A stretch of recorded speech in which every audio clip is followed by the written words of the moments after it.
నమస్తే, welcome to our channel. నేను సౌజన్య. ఆంధ్రప్రదేశ్లో కౌంటింగ్ డే కోసం ప్రతి ఒక్కరూ సిద్ధమవుతున్నారు. ప్రజలతో పాటు అధికారులు కూడా సిద్ధమవుతున్నారు. అన్ని రకాల ఏర్పాట్లు కూడా చేసుకుంటూ ఉన్నారు. పోలింగ్ రోజు జరిగినటువంటి విధ్వంసకాండ ఏదైతే ఉందో అది రిపీట్ అవ్వకుండా ఉండేలా కూడా చాలా జాగ్రత్తలు తీసుకుంటున్నారు అన్నట్టుగా మనకు తెలుస్తుంది. అండ్ పోలింగ్ రోజు ఏదైతే దారుణాలు జరిగాయో ఆ పల్నాడు ప్రాంతాన్ని కూడా ఇప్పుడు అదుపులోకి తీసుకున్నారు. బట్ కౌంటింగ్ రోజున కడపలో కూడా అల్లర్లు జరిగేటువంటి అవకాశం ఉంది అనే దానికి సంబంధించి కేంద్ర బలగాలను కావచ్చు ఇంకా చాలా జాగ్రత్తలు తీసుకున్నారు అన్నట్టుగా మనకు తెలుస్తుంది. మరి అంశానికి సంబంధించి మరిన్ని విషయాలని వారి విశ్లేషణని మనతో పంచుకోవడానికి ఈరోజు మనతో పాటు ఉన్నారు సీనియర్ జర్నలిస్ట్ దుర్గా కుమార్ గారు ఉన్నారు. వారితో మాట్లాడదాం. నమస్తే అండి. నమస్కారం మా సౌజన్య, మన వీక్షకులు కూడా నమస్కారం. సో పోలింగ్ రోజు ఏదైతే విధ్వంసకాండ జరిగిందో అది రిపీట్ అవ్వకుండా ఉండడానికి కౌంటింగ్ డే రోజున అధికారులు అందరూ కూడా చాలా సిద్ధమవుతున్నారు. యాక్చువల్లీ కౌంటింగ్ డేకి అయితే ప్రజలు కూడా సిద్ధమవుతున్నారు, ఎప్పుడు జరుగుతుంది, ఎప్పుడు రిజల్ట్స్ బయటకు వస్తాయని చెప్పేసి అని. సో పోలీసులు అయితే పల్నాడు ప్రాంతాన్ని వాళ్ళు అదుపులోకి తీసుకున్నారు. అలాగే కడప జిల్లాకు సంబంధించి అక్కడ కౌంటింగ్ డే రోజున అల్లర్లు జరిగేటువంటి అవకాశం ఉంది అనేటువంటి అనుమానంతో లేదా వాళ్ళకి ఇంటెలిజెన్స్ రిపోర్ట్ రావడంతోనో అక్కడ కూడా కొంతమందిని అంటే రౌడీ షీటర్లు అనే వాళ్ళు ఎవరైతే ఉంటారో వాళ్ళందరినీ కూడా బహిష్కరించారు. ఆల్మోస్ట్ ఒక 21 మంది దానా అంతకు పై అయితే ఉండొచ్చు అనేది వినిపిస్తుంది. సో దీనికి సంబంధించి ఏంటి ఇంకెన్ని వివరాలు మీకు తెలిసినవి ఉన్నాయి, అసలు విశ్లేషణ ఏంటి మీది? అంటే యాక్చువల్గా గతంలో అయితే కౌంటింగ్ రోజు పెద్ద టెన్షన్స్ ఉండేవి కాదమ్మా. ఏదన్నా ఉంటే పోలింగ్ సమయంలోనే ఉండేది. కౌంటింగ్ ఒక్కసారి ప్రజలు ఇచ్చిన తీర్పుని బయటకు తీయటమే కదా ఆ రోజు జరిగేది. ప్రజలు ఇచ్చిన తీర్పు శిరోధార్యం ఎవరికైనా. ఇక ప్రజా తీర్పును కూడా తిరగరాయాలనేది ఇప్పుడు సజ్జల రామకృష్ణారెడ్డి గారు పిలిపించాడు. ప్రజలు ఇచ్చిన తీర్పు కాదు, కేంద్ర ఎన్నికల సంఘం నియమావళి కాదు, నిబంధనలు కాదు, వాటన్నిటినీ తోసిరాజని మన పార్టీకి ఫేవర్గా తీసుకొచ్చే వ్యక్తులే మనకు వాళ్ళు కావాలి. నిబంధనలకు తల ఊపేవాళ్ళు కాదు. ఏమన్నా చేయండి, అడ్డంగా ప్రవర్తించండి, అడ్డంగా వెళ్ళిపోండి, కానీ మన పార్టీ ఆధిక్యత రావాలి అనేది ఒక ఆదేశం ఇచ్చాడు. ఇది మరి ఎంతవరకు సమంజసం ప్రజాస్వామ్యంలో? అట్టాగే కనుక అయితే అసలు ఎన్నికలు నిర్వహించడం ఎందుకు, ప్రజలు వెళ్ళి ఓట్లు వేయటం ఎందుకు? ఆ రోజు దొమ్మి చేసేసి బాక్సులు పగలగొట్టేసి ఎవరికాళ్ళు డిక్లరేషన్ మేము గెలిచామని చెప్పుకుని అధికారులను ఒత్తిడి చేసి వాళ్ళు గెలిచినట్టుగా పత్రాలు రాయించేసుకుని ఒత్తిడితో లేకపోతే నరికాతలు బారేస్తాం అంటే ఇక ఎలక్షన్లు ఇది ఏముంది, దానికి అర్థమేముంది? వాటికి ఏమన్నా వాల్యూ అనేది ఉండాలి కదా. మరి ఇప్పుడు ఈ పరిస్థితుల్లో ప్రజలు అధికారులు కూడా కొంత ఆందోళనలో ఉన్నారు, ప్రతిపక్ష నాయకులు కూడా ఆందోళనలో ఉన్నారు. అసలు ఇలాంటిది ఎప్పుడు గతంలో జరగలేదు. ఈవీఎం మిషన్లు వచ్చిందా మరీ ఈజీ అయిపోయింది, చక్కగా బటన్ నొక్కి చూసుకుంటున్నారు, తొందరగా తేలిపోతుంది. ఇలా కాకుండా ఈ పరిస్థితులతో మనకు సంబంధం లేదు, నిబంధనలతో సంబంధం లేదు, మనకి ఫేవరబుల్గా రావాలి అనే ఒక లక్ష్యం పెట్టి మీరు దీనికోసం ఎంత దూరమైనా వెళ్ళండి, ఏదైనా చేయండి, మీ వెనకాల మేము ఉన్నాము, మేము ఇక్కడి నుంచి పర్యవేక్షిస్తాం అన్నాడు. ఇది కొంత గందరగోళం సృష్టిస్తుంది.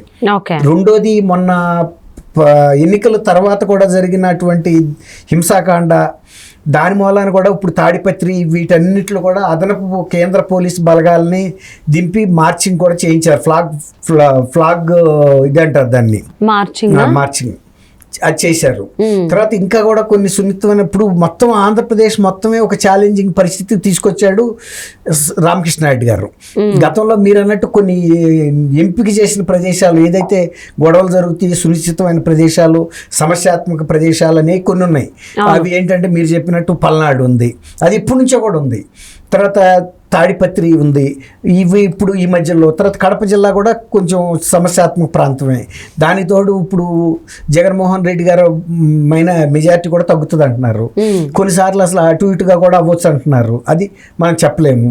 అసలు ఇప్పుడు మొత్తం ఆంధ్రప్రదేశ్ సమస్యాత్మక ప్రాంతంగా ఇప్పుడు ఈయన సజ్జల రామకృష్ణారెడ్డి గారి ప్రకటన తర్వాత కార్యకర్తలకు ఆయన ఇచ్చిన దిశానిర్దేశం అంటే ఏమైనా చేయండి అన్న తర్వాత ఏం జరుగుతుందో అనే ఆందోళన మొత్తంలో వ్యాపించింది. అయినా ఎన్నికల సంఘం అతి సమస్యాత్మక ప్రాంతాలను కూడా పాయింట్అవుట్ చేసిందని కూడా మనం ఒకసారి మాట్లాడాం. పరిమితం అవ్వలా.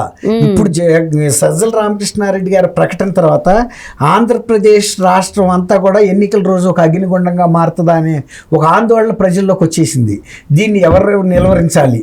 కేంద్ర ఎన్నిక సంఘాలకి చెప్తే కూడా మరి ఇప్పుడు వాళ్ళకి ఇంటెలిజెన్స్ ప్రకారం ఆయన మాట్లాడిన వీడియో ఎల్లుండాలి. అవును, ఎన్నికల రోజున అదే జరిగింది.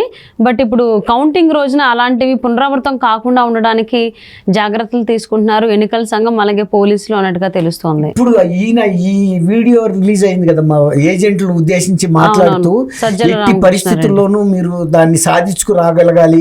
గతంలో కూడా తెలుసు మీకు నేను చెప్పాల్సిన అవసరం లేదు, మనం 5 ఏళ్ల నుంచి కూడా అలాగే అడ్డంగా వెళ్ళిపోతున్నాము, ఇప్పుడు కూడా అట్లాగే వెళ్ళిపోవటం తప్ప మనకు వేరే ఇది లేదు అని చెప్పటం వలన ఇప్పుడు మొత్తం ఆంధ్ర రాష్ట్రంలో ఈ ప్రతి పోలింగ్ కేంద్రం, ప్రతి స్ట్రాంగ్ రూమ్ కూడా సమస్యాత్మకమే. వాళ్ళు దాన్ని ఎలా తీసుకుంటారో, ఆ దాడిని ఏ స్థాయిలో చేస్తారు, వెనక నుంచి వీళ్ళ ప్రోత్సాహం ఎంతవరకు ఉంటుంది, ఎంతమంది కార్యకర్తలని రంగంలోకి దించుతారు, సాయుధులైన ఏం అర్థం కావట్లేదు. ఆ ప్రకటనకి కనీసం కేంద్ర ఎన్నికల సంఘం ఇప్పుడు ఆల్రెడీ తాడేపల్లిలో పోలీస్ స్టేషన్లో కంప్లైంట్ చేశారు.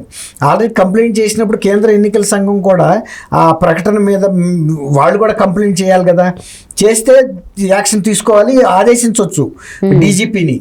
అధికారంలో కేంద్ర క్యాబినెట్ అంటే స్టేట్ క్యాబినెట్ ర్యాంకులో ఉన్న వ్యక్తి ప్రభుత్వ సొమ్ము తీసుకుంటూ, ప్రభుత్వ ఇవన్నీ కూడా అలవెన్సెస్ పొందుతూ అధికారంలో ఉన్న వ్యక్తి ఇలాంటి ప్రకటన ఎలా చేస్తాడు, దీన్ని రాజ్యద్రోహం కింద బుక్ చేసి అరెస్ట్ చేయమని చెప్పాలి కదా.